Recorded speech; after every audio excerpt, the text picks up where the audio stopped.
Com o surgimento do cristianismo, os adeptos dessa nova crença foram perseguidos e mortos pelas autoridades romanas, sendo estimadas entre 10.000 e 100.000 execuções do ano de 30 ao ano de 313. Porém, com o acordo feito em 313 por Constantino junto com Licínio, os cristãos adquiriram a liberdade de culto e a restituição de seus bens confiscados.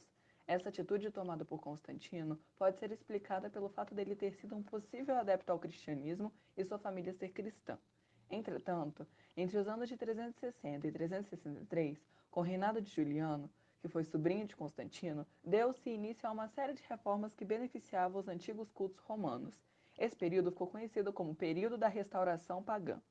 Dentre umas de suas medidas, Juliano impôs uma série de regras e proibições aos professores de gramática e retórica cristãos, pois, segundo ele, os mestres cristãos não estariam habilitados para exercerem esse cargo, porque os autores utilizados para a formação dos jovens eram figuras gregas que traziam consigo o conjunto de crenças e práticas dos cultos romanos.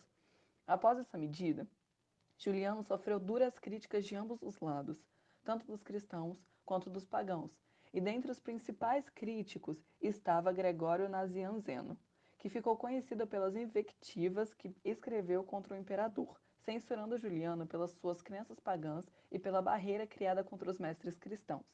A questão da educação nos revela uma disputa de poder entre os cristãos e os pagãos, pois a importância dos mestres é instruir os jovens nas ideias cristãs ou pagãs, ou seja, era através da educação que se consolidaria as crenças que legitimavam o lugar do poder nessa sociedade. Obrigada. Bom, agora eu vou falar sobre Teodósio. Ele, por meio do Edito da Tessalônica, condenou os cultos pagãos greco-romanos e também tornou o cristianismo uma religião oficial. E Teodósio, ele pensava e agia como herdeiro das estirpes dos imperadores. E teve um caso especial que ele deixou a insensatez e a fúria dominar a razão. Uma pessoa foi acusada na Tessalônia de pederastia, e essa prática era condenada não só moralmente pelo cristianismo, mas legalmente pelo império. E a população era a maioria pagã. Então, essa população exigiu que esse sujeito fosse libertado, né? E ele não foi. Então, a população entrou na prisão, o libertou e linchou o general que o prendeu. E, em represália a isso, Teodósio ordenou que o exército massacrasse a população da Tessalônia. Várias pessoas foram mortas. E após esse acontecimento, o imperador foi a Milão com o objetivo de ir à missa celebrada pelo então bispo Ambrósio.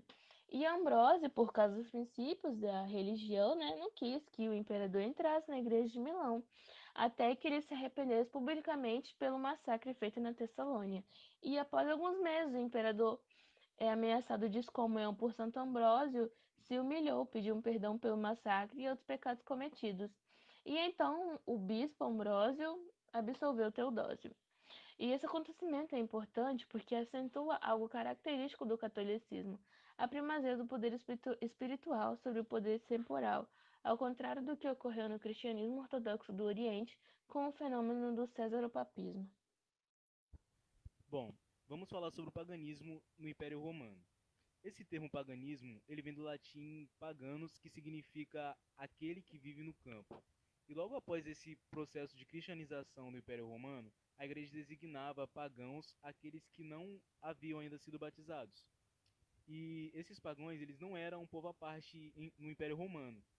Eles eram cidadãos romanos que viviam ali pela zona rural de Roma mesmo. Eles cultuavam forças da natureza, como vento, sol, água, fogo, tudo aquilo que garantia a eles a sobrevivência diária.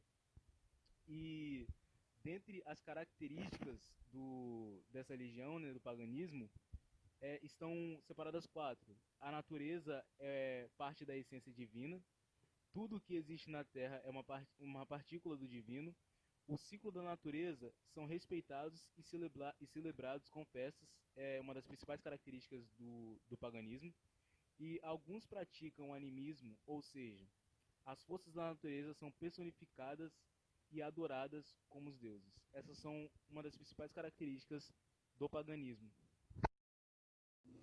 Bom, em relação ao politeísmo, por conta da diversidade de paganismo, É um pouco complicado de definir apenas uma vertente, mas há pagãos que cultuavam diversos deuses politeístas, enquanto outros apenas faziam referência às energias na natureza.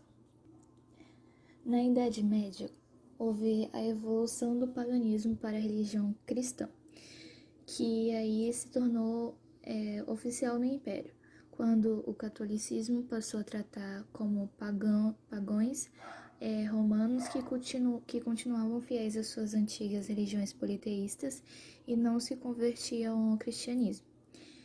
E aí o paganismo se tornou sinônimo de idolatria dos que não se convertiam e que não eram batizados. E o paganismo no século XX se tornou significado de religiões orientais, indígenas, relacionados a culturas ocidental, oriental, indígena, aborígene, alguma coisa assim, e entre outras.